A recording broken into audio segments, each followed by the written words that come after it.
फिर यहोवा का यह वचन मेरे पास पहुंचा। हे मनुष्य के संतान, भविष्यद्वाणी करके कह, परमेश्वर यहोवा यूं कहता है, हाय हाय करो, हाय उस दिन पर, क्योंकि वो दिन अर्थात यहोवा का दिन निकट है, वह बादलों का दिन और जातियों के दंड का समय होगा। मिस्र में तलवार चलेगी, और जब मिस्र में लोग मारे जाकर गिरेंगे, तब कूश में भी संकट पड़ेगा, लोग मिस्र को लूट ले लाएंगे और उसकी नेवें उलट दी जाएंगी। कूश, पूत, लूद और सब दोगले और कूब लोग और वाचा बांधे हुए देश के निवासी मिस्रियों के संग तलवार से मारे जाएंगे।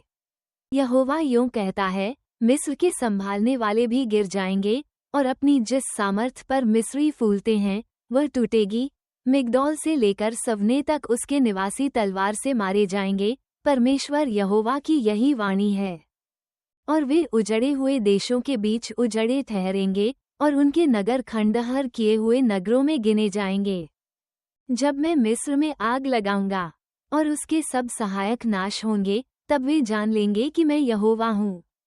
उस समय मेरे सामने से दूत जहाज़ों पर चढ़कर निडर निकलेंगे और कूजियों को डराएंगे, और उन पर ऐसा संकट पड़ेगा जैसा कि मिस्र के दंड के समय, क्योंकि देख, वह दिन आता है।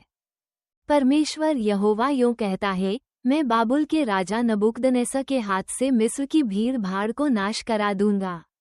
वह अपनी प्रजा समेत, जो सब जातियों में भयानक है, उस देश के नाश करने को पहुंचाया जाएगा, और वे मिस्र के विरुद्ध तलवार खींचकर देश को मरे हुओं से भर देंगे। और मैं नदियों को सुखा डालूंगा और देश को बुरे लोगों के हाथ कर दूंगा, और मैं परदेशियों के द्वारा देश को और जो कुछ उसमें है उजाड़ करा दूंगा। मुझ यहोवा ही ने ये कहा है।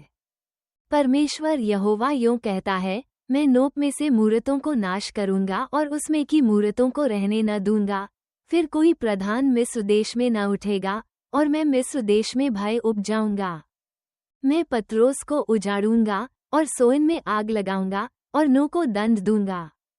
और सीन जो मिस्र का दृढ़ स्थान है, उस पर मैं अपनी जलजलाहट भड़काऊंगा और नो की भीड़ भाड़ का अंत कर डालूंगा। और मैं मिस्र में आग लगाऊंगा, सीन बहुत थरथराएगा और नो फाड़ा जाएगा, और नोप के विरोधी दिन दहाड़े उठेंगे। आवेन और पीवसेत के जवान तलवार से गिरेंगे, और ये नगर बंधुआई में चले जाएंगे। जब मैं मिस्रियों के जुओं को तहपन्हेस में तोड़ूंगा, तब उसमें दिन को अंधेरा होगा, और उसकी सामर्थ जिस पर वह फूलता है वह नाश हो जाएगी। उस पर घटा छा जाएगी और उसकी बेटियां बंधुआई में चली जाएंगी। इस प्रकार मैं मिस्रियों को दंड दूंगा, और वे जान लेंगे कि मैं यहोवा हूँ। फिर 11वें वर्ष के पहले महीने के 7वें दिन को यहोवा का यह वचन मेरे पास पहुंचा। हे मनुष्य के संतान, मैंने मिस्र के राजा फिरौन की भुजा तोड़ दी है, और देख, न तो वह जोड़ी गई, न उस पर लेप लगाकर पट्टी चढ़ाई गई कि वो बांधने से तलवार पकड़ने के योग्य बन सके। सो प्रभु यहोवा यूं कहता है, देख, मैं मिस्र के राजा फिरौन के विरुद्ध हूँ, और उसकी अच्छी और टूटी दोनों भुजाओं को तोड़ूंगा, और तलवार को उसके हाथ से गिराऊंगा। मैं मिस्रियों को जाति जाति में तितर बितर करूंगा, और देश देश में छितराऊंगा।